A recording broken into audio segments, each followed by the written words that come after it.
This is Seeing Red, now in our 15th season of bringing you the best in independent Red Bulls news and opinion.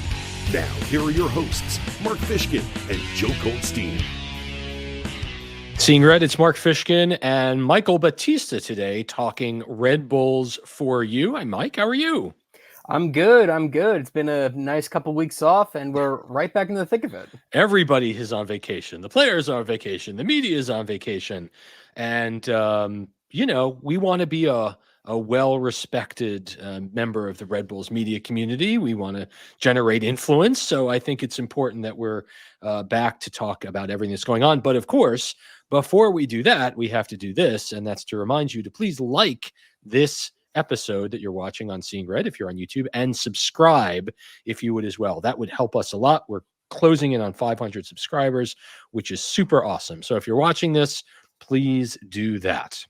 Now, if you're also watching the show and you're a Red Bulls fan or an MLS fan, I'm sure you're aware that earlier this week, the 2024 summer transfer window closed for MLS, and that meant that players that were currently on contract at other teams around the world, could come into MLS. The league made a lot of news earlier in the year because they announced that there would be more opportunities for DPs or young DPs, and really pushing for more quality up and down in all of MLS rosters. And the Red Bulls made a move.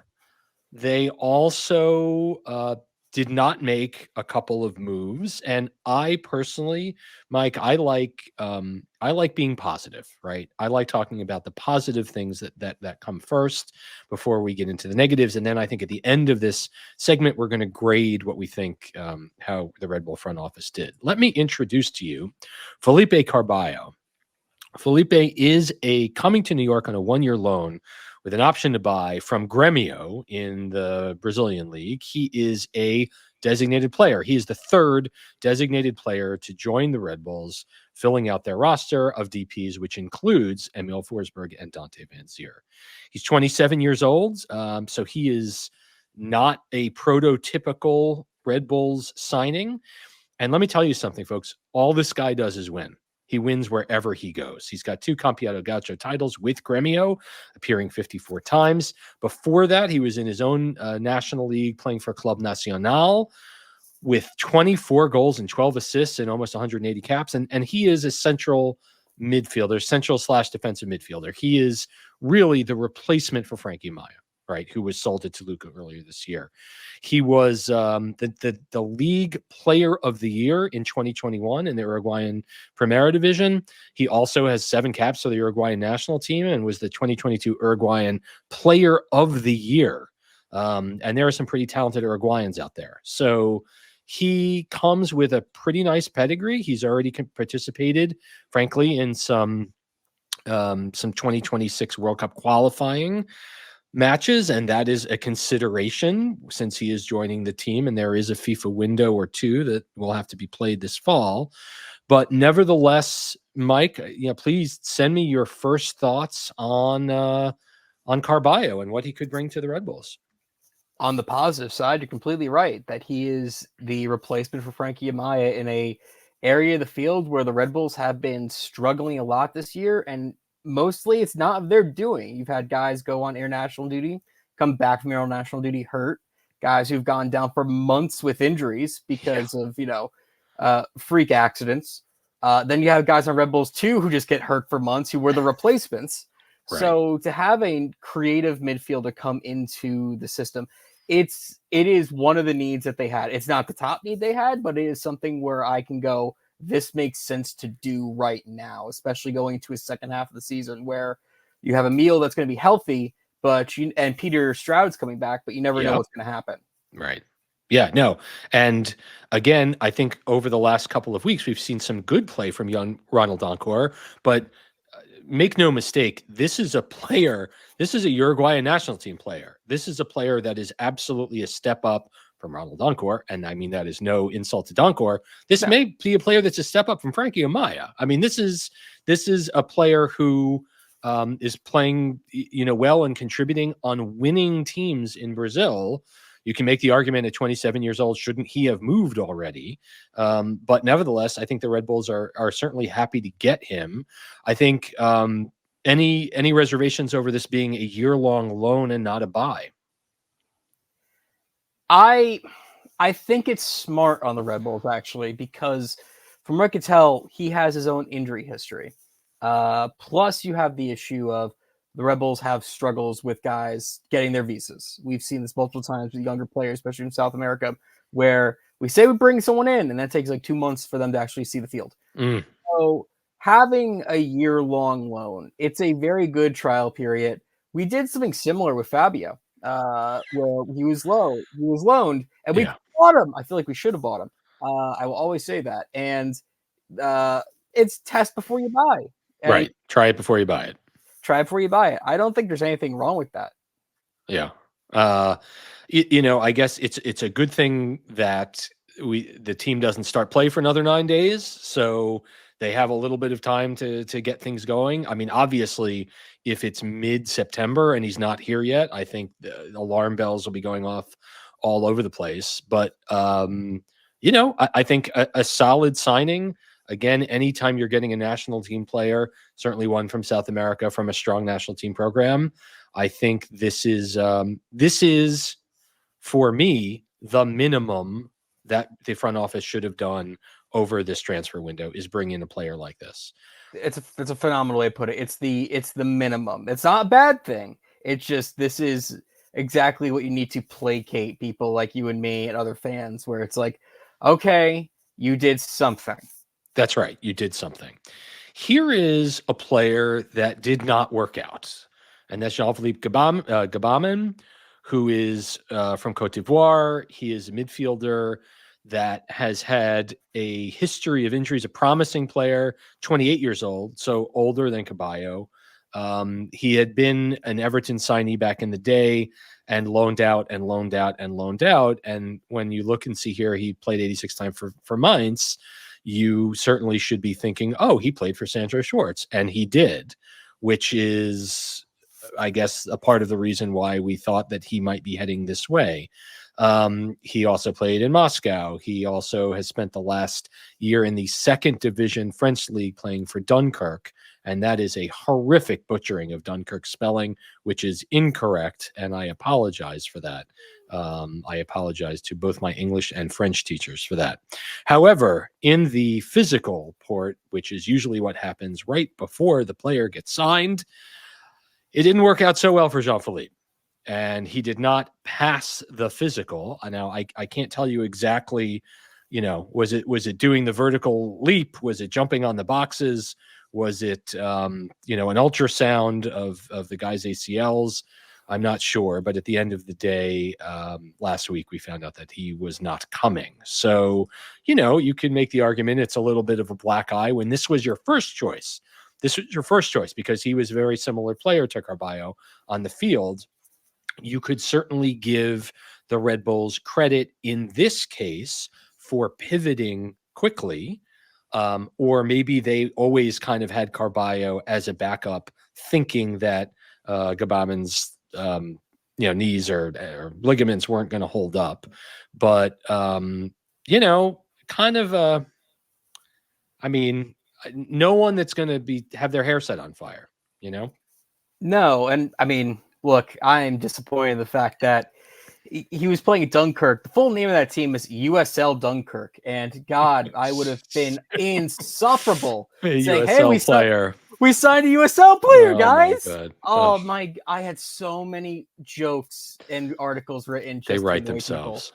It was so good, but you're right. Seems like what we were doing. He's the type of player that we were going to get before what happened when we pivoted. I think that's smart. Was I upset about it because this is a high profile player, Everton, Ivory Coast, multiple high profile stops, and someone who knows the coach. I think this one isn't going to sting, but I do think this one had a lot of potential to be a multi-year project versus someone who, even though I said there's no issue with Carballo being on a loan, like for 1 year, test it before you buy it, I feel like Jean-Philippe was going to be a guy that you could build the midfield around. Yep. Versus this guy where we have to see where it goes. Yep. Well, it's moot point now because that is not happening. And then among the annals of the strange players that don't come to this team, young Wiktor Bogac, a 20-year-old forward. Great job on that. Grazie. That is not how you say thank you in Polish. But nevertheless, from Stachowicz in Poland, 6'3", 20-year-old. Calling him a starlet, I think, is a little bit of a stretch. He has started well for Mediz Legnica in Poland this year with 7. Dan Rebane would be very happy with me, with 7 goals in 18 caps. And that's impressive for a young striker. Reportedly, New York offered $2 million, which we don't know this. We don't know the story on the loan value for Caballo. If you were to add $6 million for Forsberg plus X million for Caballo plus $2 million for Bogac, you have to say to yourself, well, this is a team that's spending money. Like it's not Marco Reus money and it's not, Olivier Giroud money, but it's money. This offer was the largest offer in Polish second division history. The club agreed to the deal, but apparently the player did not. And he posted a message on his socials that said, really flattered. I think, what did he call it? An interesting offer, but he's happy at home. And he said, I'm not coming. No thanks. And he nixed the deal. Now, the idea that a 20-year-old forward, whether he was going to be a U22 DP, a young DP or not, I don't know that a 20-year-old Polish second division forward, Michael, is the guy that was going to make all the fans happy. Thank goodness you signed a striker. I can think of a few in particular that have just been clamoring for a DP striker endlessly on the social media that makes you want to mute and then block people. But nevertheless, just a strange experience. Very strange. And also, you saying the words starlet along with the Red Bulls just made me realize last player I said that about was Matthias Jorgensen. So I've just got like Vietnam flashbacks for like 5 straight seconds there. No, he's going to start right away, said Dennis Hamlet. He's a starter. Yes, totally. Right into the system. With this, it's very weird because I'm not one of the people who cares where a player comes from. Because we all know that Red Bull is everywhere. It's omnipresent. We have people in every, we have people watching African leagues, South American leagues, the densest parts of Europe, like the farthest parts of Eastern Europe. Yeah. Our coach came from Russia, and Russia's currently blockaded right now. So, I mean, It's just, what can you do? So I wasn't really caring that was the second division of Poland.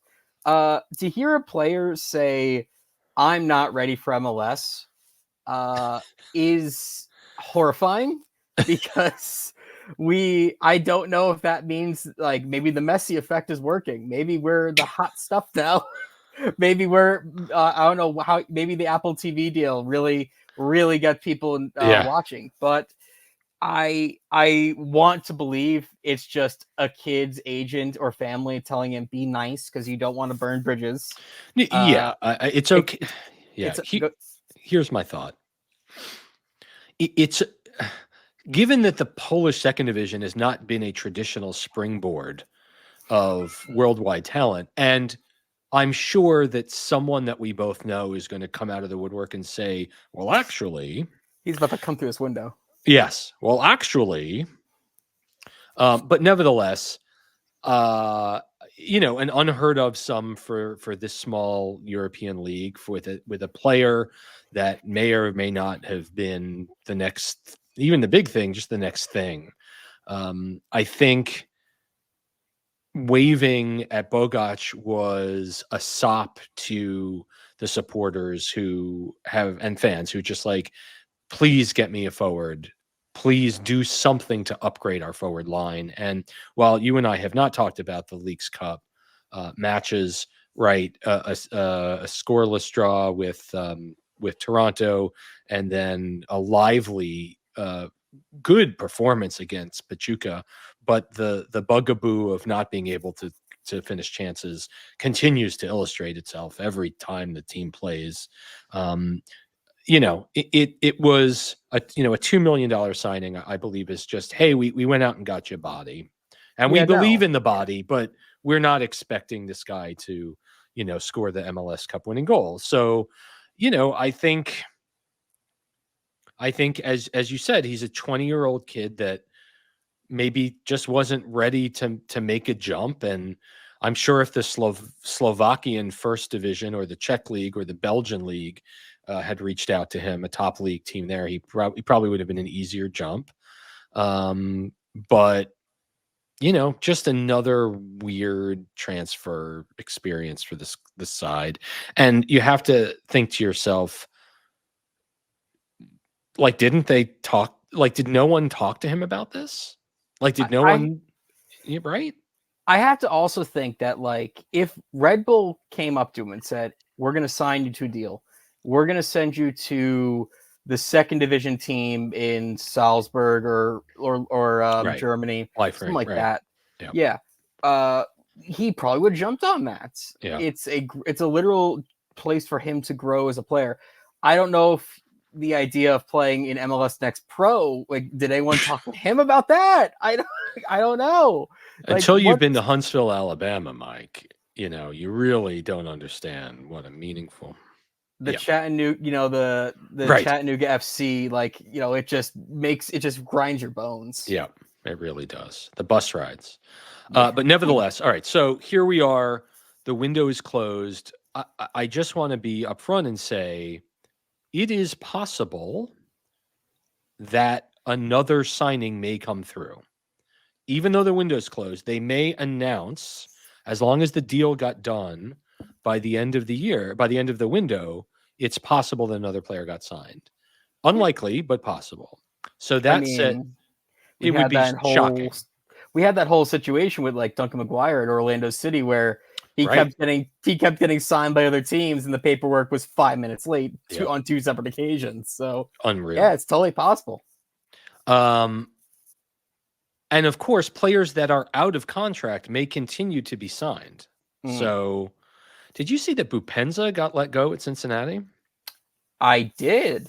I saw that Cincinnati and, Cincinnati and a couple other teams have been making some shocking things, but to see him get terminated like that's very interesting. I mean, it couldn't hurt, but depends what he got terminated for. I agreed 100%. All right, so let's just leave it as it is. As we record, it's Thursday evening in the New York, New Jersey metropolitan area. What is your grade for one addition? What we agreed to, the minimum. What is your grade for the front office for the summer window? D+. D+. We said the bare minimum. That's a 60. 65. Wow. You needed a striker. 3 of the 4 top goal scorers for this team are midfielders, and 2 of them have been hurt, or been on international duty. And your response is to get a guy who is going to be out on international duty when we're going to a highly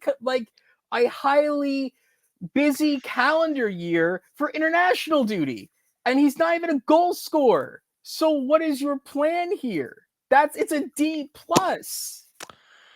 I was going to be kinder and say a C-, Mike, but a D+ is better. Look, there are always going to be fans that are going to say, why can't we get the kind of European talent that the big clubs get, right? And I mentioned both Giroud and Marco Reus. I mean, give it to the Galaxy. They're going for it.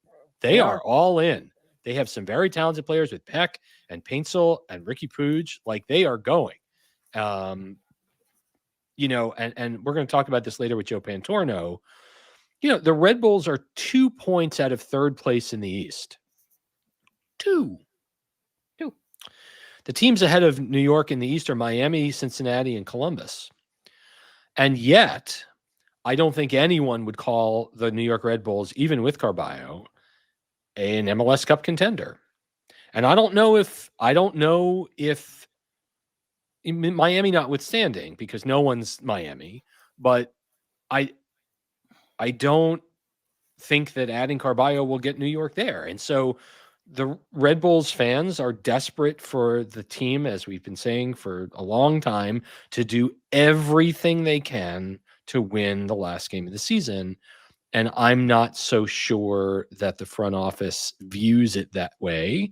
They're going to view it that, hey, we're in a good spot for a home playoff game. And the famous Ronnie Dyla tweet is, you make the playoffs enough and then you win.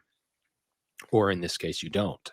So I get that people are upset, and I get that people are unhappy, and I get that people don't think they care. And you can make the argument that signing a replacement player does not equal the increased spending to improve the roster, especially on a roster that has a player, and he's a lovely guy like Corey Burke, who, I don't think is fit for the league anymore. So there's a whole discussion to have where the New York Red Bulls front office thinks they have enough. And you look at the table, and let's just look at the table. I'm looking at the table. It's good. That's good. That's good standing. It's only when you look at the results and you look at what could have been. That's where all the drop points, all the draws out of nowhere, and the Leagues Cup's a good example of this too, where they're a hard team to beat, but they just can't get the goals. Yep. Now, it's that if this team was not going to go into this transfer window going to make a big splash, because they made their big splash in the offseason. That was Emil Forsberg. Right. And he's doing exactly what he's supposed to. That's being a playmaker. And that's like being a incredible player for setting goals up and sometimes scoring, mostly PKs, but sometimes scoring. And that's fine. That's what he's meant to do. Yeah. The Red Bulls are just sticking to what they planned, and they're not altering that. And I don't think it's enough, but you go into the playoffs, you have 90 minutes to not lose. And the Red Bulls are a team that does not lose. And then it's a PK shootout. And I do lose. I do trust. Look, Ryan Mira is not going to be playing in the MLS Cup playoffs. And I do trust Carlos Coronel for a 50-50 chance. But do you trust 5 Red Bull players not to crap the bed? I mean, let's be honest. The Red Bulls had plenty of chances to win both of those shootouts, and winning one shootout when 2 players, or in the case of the Toronto game, 3 players have to fail for you to get out. And I agree with Schwartz when he said, it's a penalty kick shootout. You win it or you lose it. But when you only lose it, it gives pause. All right, before we go to break, this is a good. A D plus, D minus, D minus, C minus. I was D plus. D plus, C minus. All right, let's take a look at the remaining schedule, because as we know, when the team comes back on the 24th, and we'll be back before the 24th to preview Charlotte, it's a 9-match sprint to the end, with 5 home games and 4 road games. Charlotte is right behind the Red Bulls. They're in 6th place with 37 points. They're 6-2-4 at home. Then it's another game against Philadelphia, who is really right at the bottom of the playoff table. Not the bottom of the Eastern Conference, but they are hanging around the line with only 27 points in New York's 41. Kansas City is 3rd from the bottom of the West, and that's a home game. New York's farthest road trip from a time zone standpoint is Chicago, who just sent Xherdan Shaqiri packing. I know there are a lot of fans that would wish that some of our players might have received a buyout and a thank you very much, but after 2.5 seasons of little success, Shaqiri sent packing. Chicago 1 up from last in the East. And then the first of 2 games against Atlanta that is, I think, starting to put it together, but they've only 7 wins out of 25 matches on the season. There's a home and home there. You can see it with Atlanta United. the following the home leg of the Hudson Derby, another match against Toronto that'll make it 3 this season, and then decision day at home against Columbus, and which could be a meaningful day for both teams. Obviously, if you're Columbus, you're going to feel really, really confident going into that. Let me just ask you, Mike, off the cuff, how many wins do you see here out of 9 matches? I see at least 4. Okay. I see at least 4. Sporting Kansas City, they're They're not good. They're not good. They might be coming off a loss to Indy 11 in the Open Cup. Right. So there's that. There's a dub.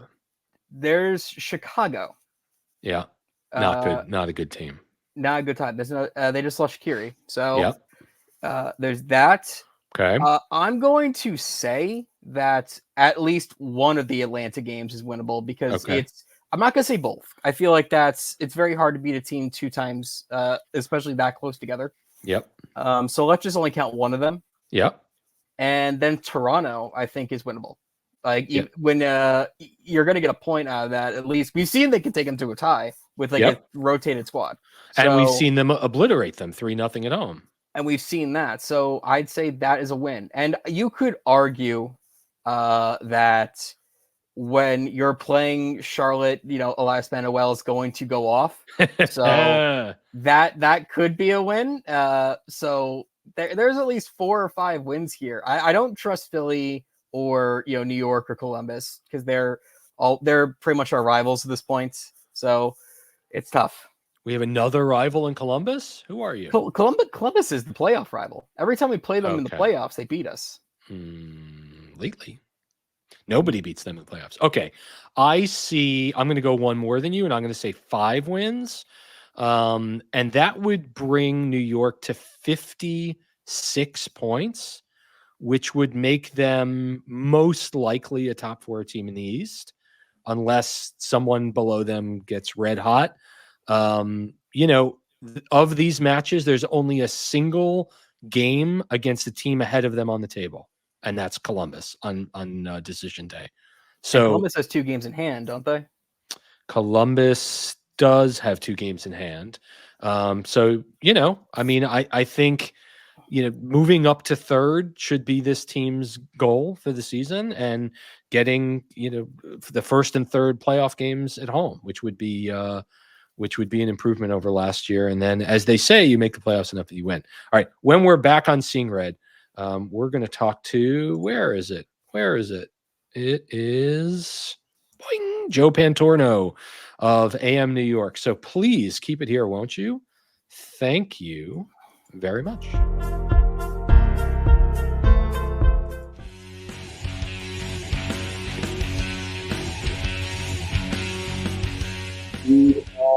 Seeing Red, the New York Soccer Roundup. So much has happened since we last spoke with you. The end of the Leagues Cup for New York was kind of quick. A new player, some players sent away, some players not signed. But nevertheless, we have brought one of the expert voices for Red Bulls to you, and that's Joe Pantorno, who is the sports editor at amNew York. Joe, welcome back to Seeing Red. How are you? I'm doing great, Mark. Thank you again for having me. Always a blast to hop on and talk some Red Bulls. Absolutely. So New York played 2 teams in the Leagues Cup.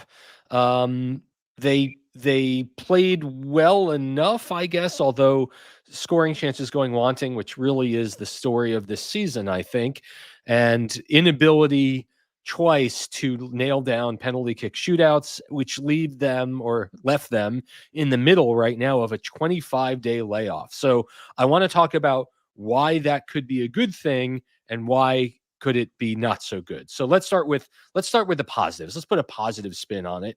In a world where Emil Forsberg has been out for most of the last 6 weeks, I would imagine getting him healthy is certainly something that's a good thing.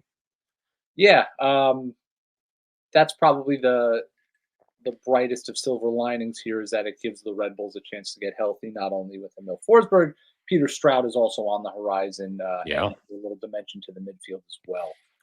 So that is certainly a positive for them to sort of just kind of regroup. And even going into the League's Cup, Sandro Schwartz kind of alluded to the fact that he wasn't going to try to rush anybody back, to almost suggest that this wasn't the highest of priorities on his list, even though I do think that the way they went out was pretty disappointing, all things considered, because the group that they were in, there was really no reason why they shouldn't have at least gotten into the round of 32. When you say there is no reason, that strikes a nerve with longtime listeners of this show, because that phrase has been used countless times over the last 15 years.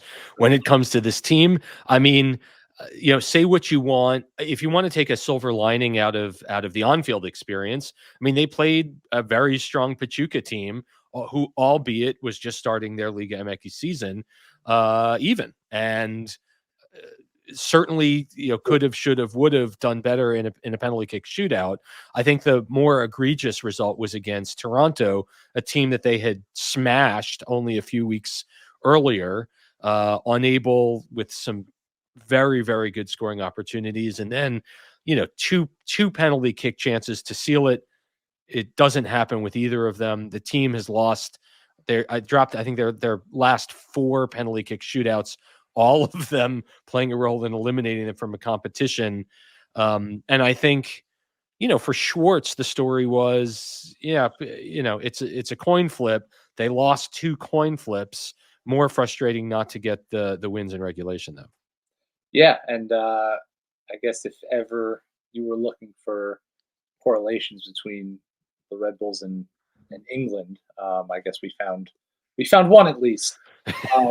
But I even went on a Toronto podcast heading into the League's Cup, and even said that they probably shouldn't have too difficult of a time with Toronto FC. And boy, do I look stupid.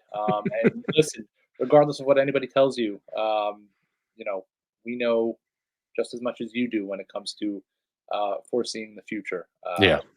So yeah, it's definitely kind of was a little bit of a reality check in that aspect. But again, try to take some silver linings out of this. Yeah.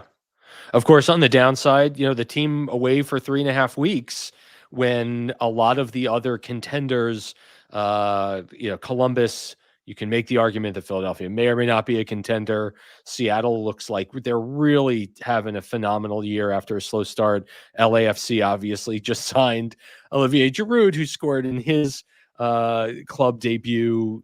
Miami just departed, but here are important teams that are going to have that continuity. And for New York, you have to think, coming out of this long break, and Charlotte's been off for a while as well on that August 24th date. It's almost going to look like opening day for these teams, not just because there are new players that need to be integrated, but also there's a certain amount of rust that's going to be needed to knock off. Yeah, my wife's grandmother says it best. You rest, you rust. And she is 94. God bless her. She knows what she's talking about. But that being said, like you said, there is going to be a certain amount of acclimation that's going to be needed throughout all this. And there is a small positive in, you get a chance to do so against Charlotte, a team with as equally long a layoff of sorts here. So it might give them a little bit of a grace period, at least, where, okay, you have one match to find your bearings and again, maybe get some of those cylinders clicking before we get into the real meat of the home stretch. Yeah. And as we had been told, I mean, I think Emil Forsberg should be able to play a role in Charlotte on their fake grass, noted. We know that Peter Stroud and Serge Goma are on the verge of coming back. So I think that'll be good. And then the club announced today, with the transfer window officially closed, that Uruguayan sometime national team central defensive midfielder Felipe Carballo has been signed on loan for a year from Grêmio in Brazil. And this was the Amaya replacement that we were promised. Perhaps not the first choice of the team, because we know that Schwartz's pal failed his his medical coming off of many, many injuries. And then I think insult to injury to have I don't know what it means. Well, let's talk about this. Let's talk about what filling the Amaya role will mean for the team with a pro. This again is a multi-million-dollar signing on loan, albeit on loan.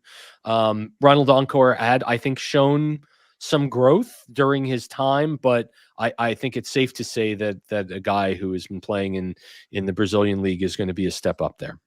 Sure. And given the Red Bull situation, they do obviously put a lot of reliance on younger players, but in such an important role, in such an important aspect, a little bit more of a veteran touch was imperative here to get. And I know everybody's going to yell about not getting a striker, as has been the case for God knows how many years.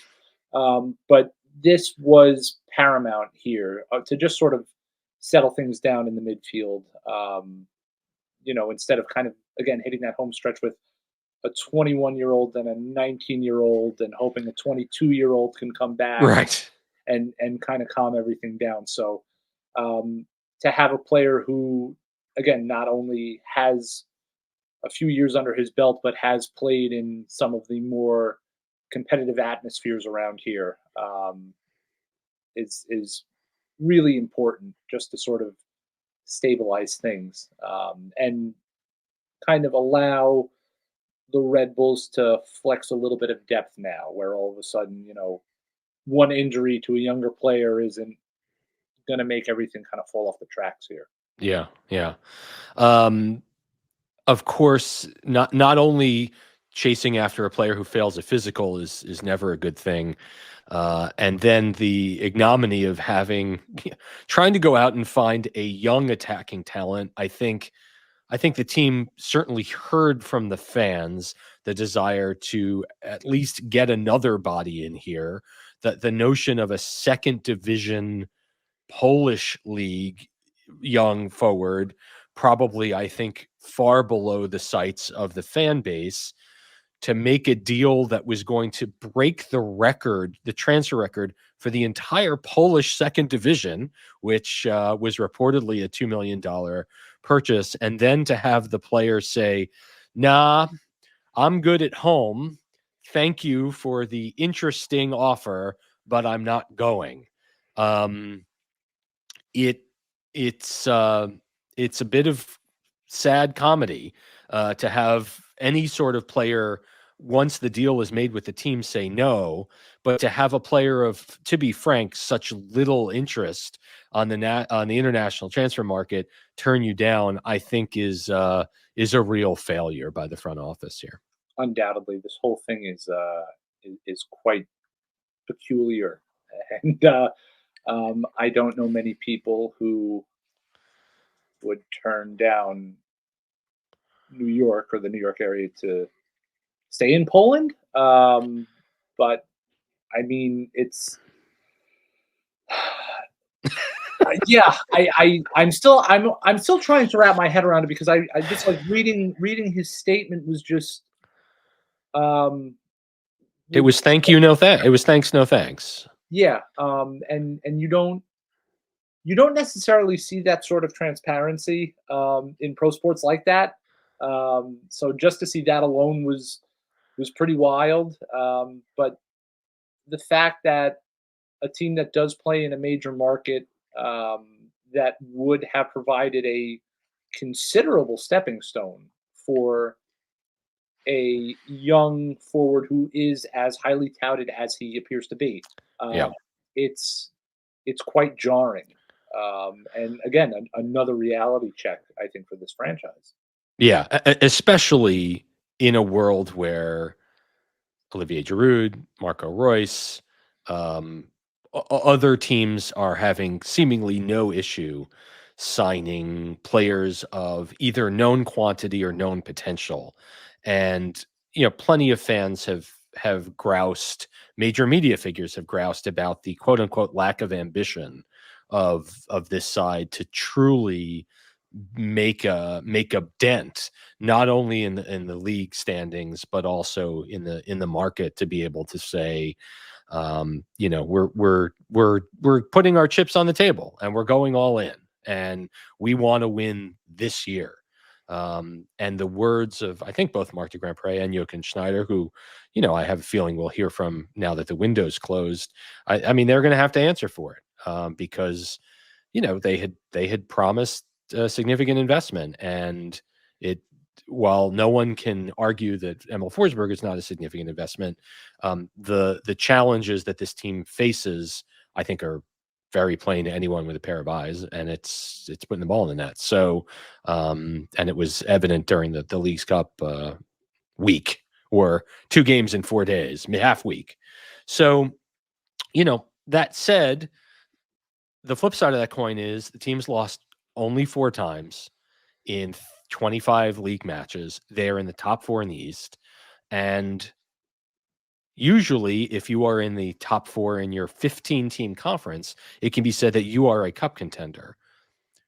But I don't think that anyone would consider the Red Bulls to be in that echelon. I would tend to agree with you. There are certain aspects that could be in that cup contending conversation. I think the Red Bulls defense for the last couple of years, or the last year and a half at least, has been superb, or nothing short of it.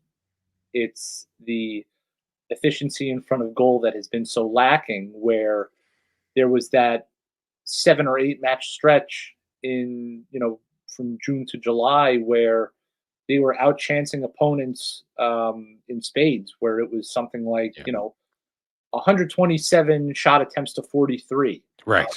And they didn't have a win out of it. Yeah.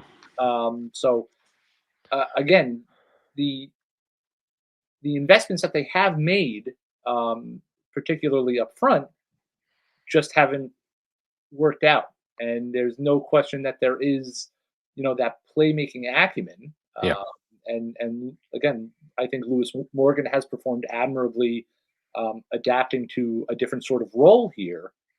But the fact that the most important aspect of this game, putting balls in the back of the net, has been such a fleeting issue for Yes. so long, it creates such an avenue for pessimism. Where again, this is a top 4 team, compared to where they were at the beginning of last year. That's right. I think a lot of Red Bulls fans would have signed up for this. But not like that. Right. There's always that but not with 11 draws. Exactly. So you would think that, again, they would be 1 piece away, or maybe 2 pieces away, and that there would have been maybe a little bit more aggression from the front office, perhaps, to get something done and maybe put them over that proverbial hump where they could be mentioned in the same sentence as Columbus, or you know, I won't say as Miami, but no, it can't be right. But Columbus does not have the same payroll that Miami does, and they had a phenomenal comeback against them. Personally, you know, while I'm not rooting for them to win, they're a very enjoyable team to watch. They're a very skilled team, and with a superstar, with a league superstar, if not a global superstar, and they don't break the bank. And again, you know, admiring the quality of what their front office has done. So very quickly, the U.S. went to the Olympics. They did get out of the group. They got trucked by Morocco. I thought John Tolkin acquitted himself very well. Clearly did not, you know, perhaps push him into the European transfer window, which is still open and going to be open for a little bit. I thought he showed well. Any thoughts on the U.S. Olympic experience? Yeah, I mean, it seems like almost par for the course in a way. You know, they did enough to get out of the group, and then when they come up against a country who is near, you know, the top 20 in the world, they just can't. You know, they can't get it done. Yeah. So, you know, you'd like to think that maybe a different sort of culture was being cultivated within the youth ranks, and obviously there is still time to do so. But like you said, John Tolkin really didn't do anything to sort of hurt the U.S. at the Olympics, and I thought he played again quite well. And you know, Jochen Schneider said it last year. It's not a question of if, but when. Right. I again, like you said, I don't think it accelerated those talks, and I would be surprised to see him not in New York by month's end. Yeah, for sure.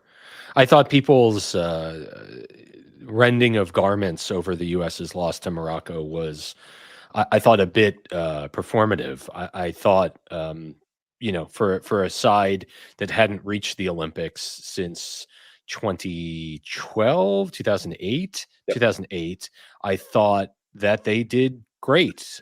There's no shame in losing to the host nation with a player like Lacazette on it.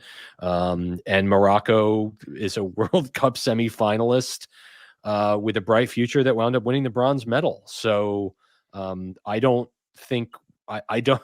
I mean, it's upset to lose.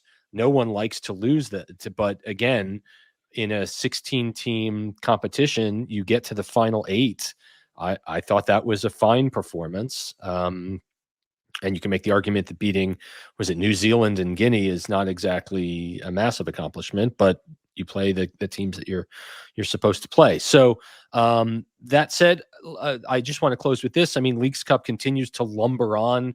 I think this year the new car smell is off. I also think it's a time during the Olympics that people's attention is just spread in so many different places. I thought this may have been the best Olympics of the last 25 years, just in terms of the stories.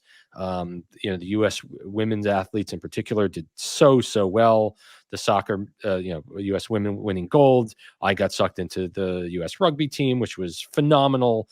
The women's basketball team, it really was a terrific experience. And I feel like not only because the Leagues Cup is, of course, being played almost exclusively on Apple TV, it's almost from a fan interest standpoint, just not interesting at all. I'm curious what your thoughts are.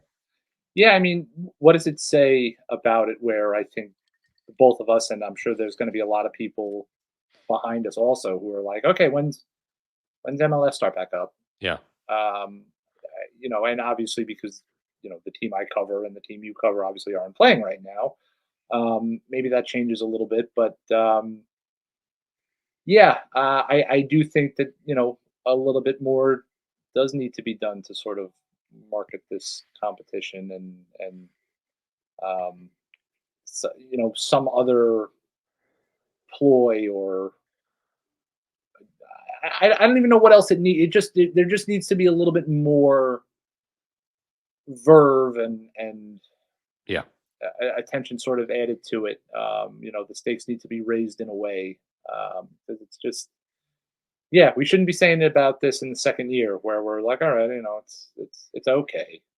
I think especially when you've got MLS v MLS matches, right? It's in the case of Toronto, right? New York had played them a few weeks prior, and again, I think 3 decades into this experience, I don't think the majority of fans really have an understanding for extra league competitions, which is a shame on the league for not communicating better.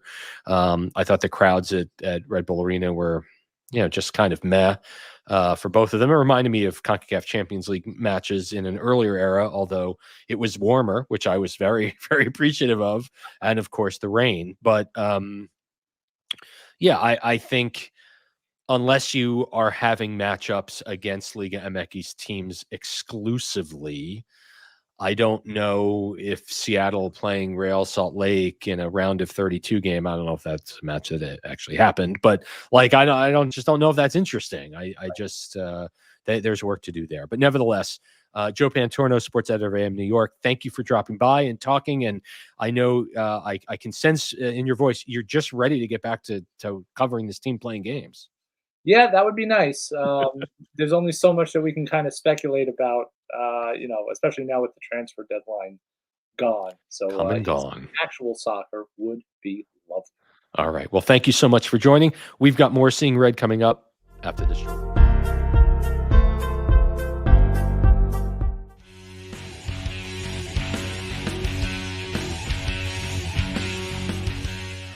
We're back at Seeing Red, the New York Soccer Roundup.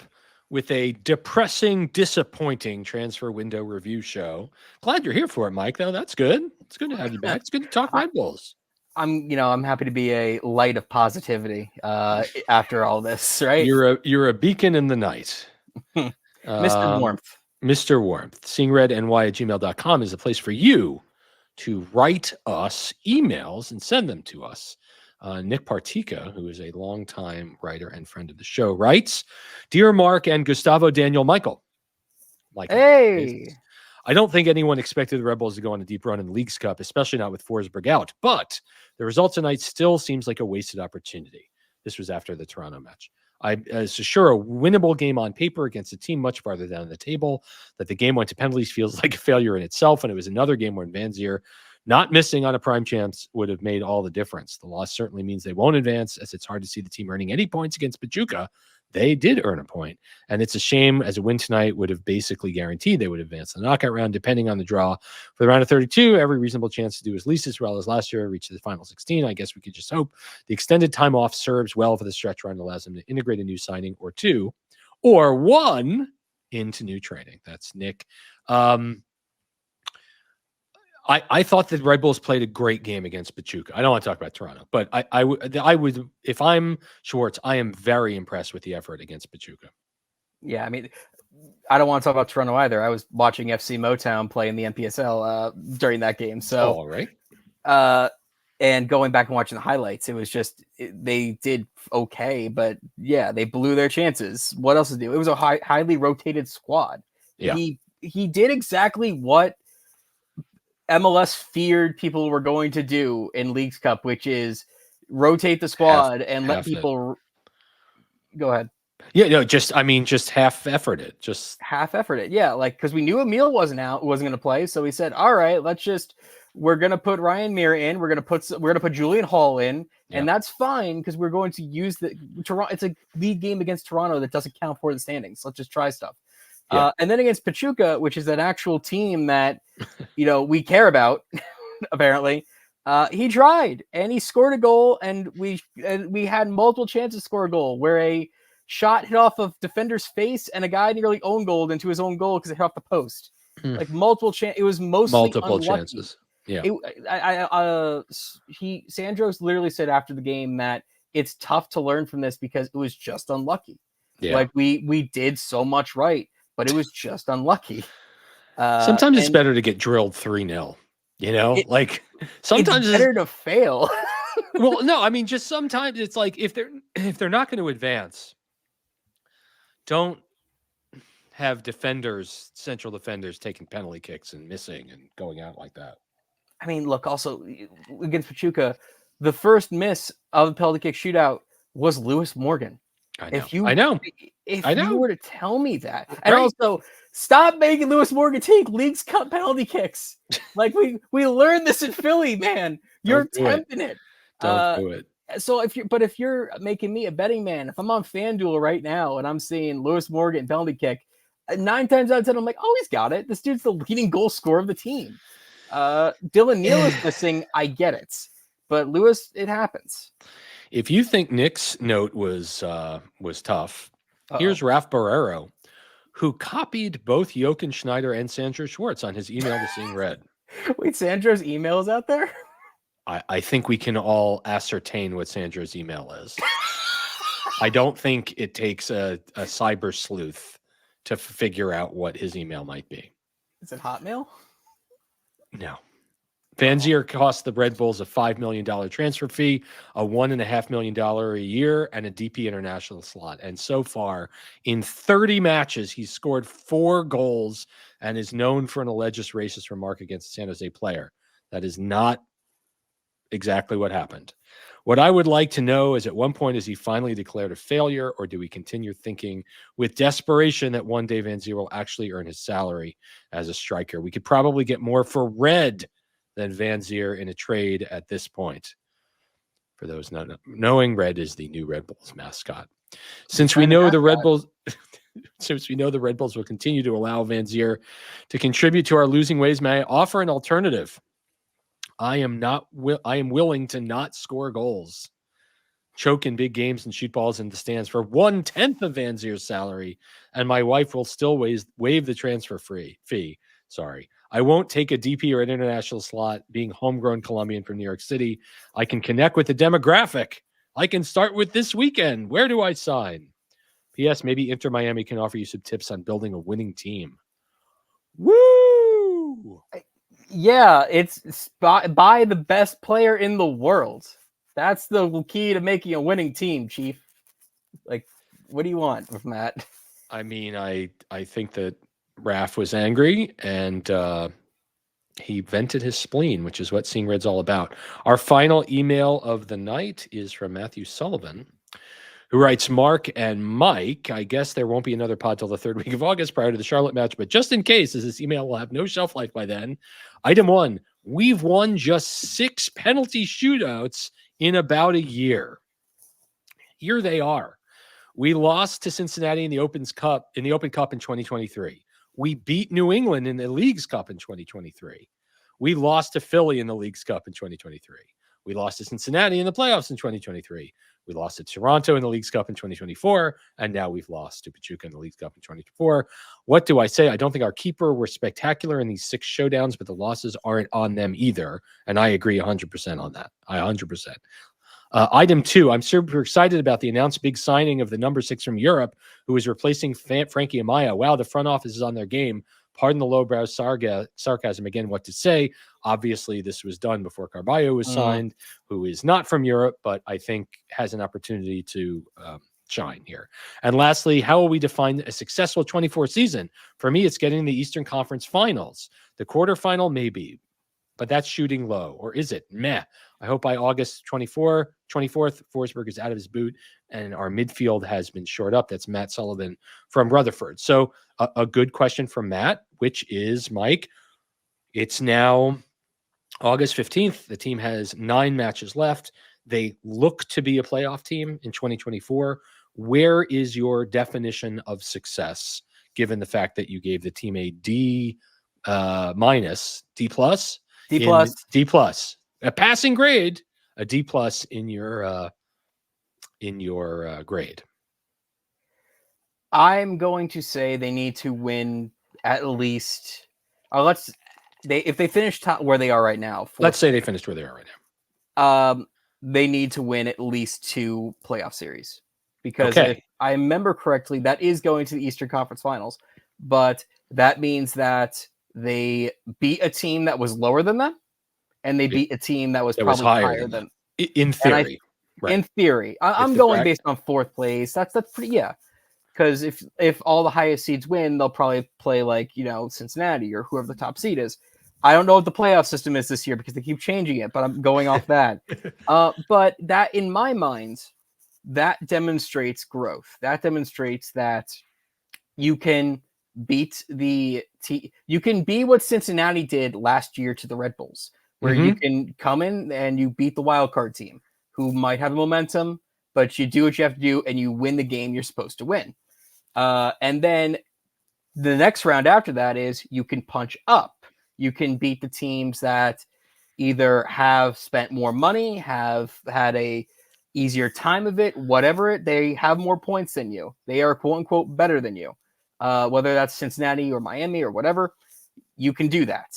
And then Eastern Conference Finals, it's a crapshoot because you're facing a team that's either on a hell of a run, or you're facing a team that or you face Miami. And I'm not going to hold my breath there, but Red Bulls have had 3 good halves against Miami. Exactly. So I'm going to go with that logic of you need to do what you're supposed to do, and you need to show that you've grown to show that it's a successful 2024, especially in the playoffs. The only thing that I will add to that is if the playoff season format is the same as last year, and I believe it is, the 8 team plays the 9 team, and the winner plays the top team in the first round of the playoffs, which would mean if the playoffs started today, it would be a Hudson Derby first round playoff series because City is 5th and the Red Bulls are 4th. The matchups would be Miami plus the wild card winner, Cincy plus Orlando, Columbus plus Charlotte, and the Red Bulls in New York City. Yeah, you're right. So in order to play the wild card winner, New York would have to top the East, which they are currently 12 points behind Miami, and I don't think I see that. All right. Yeah. But I mean, these teams are due to meet in the playoffs one time. I mean, New York has been around. New York City's been around since 2015. That's a long time to go to not play them in the playoffs. We've had Toronto versus Montreal. We've had a hell is real Yep. Hudson River Derby. It'd be must watch. It's not must watch TV. It's must watch streaming now. But God, it's must attend. I mean, you got to be there for that. You got to be there. Yeah. We've had a fantastic episode of Seeing Red. It's episode 583 in the annals of this long-time running show. I want to thank Joe Pantorno for stopping by. And Joe Goldstein, we miss you very much, and we're thinking about you every day. Mike, thanks for stopping by. This was fun. It's kind of a different kind of show because we don't have a review. We don't have a preview. But we do have a very, very pedestrian, not super ambitious transfer window, and the fans have every right to want to, get the torches and pitchforks out. And if Carballo comes in and turns into Superman, Uruguayan Superman, and leads this team to untold riches, we will all gladly eat our hats. Egg on our face. Where can people find you on the socials? You can find me on the socials at Michael Battista on Twitter. You can find me writing for New York Sports Nation, Hudson River Blue, the Cup.us, and US Soccer. You're a busy guy. I am a busy guy. And with the Open Cup coming up, I'm hoping to get some more stuff done. Awesome. Well, thank you so much, everyone, for tuning in to episode 583 to Seeing Red. We will be back next week to preview Cincinnati. And until then, for Mike, I'm Mark saying thanks so much, everyone. Good night.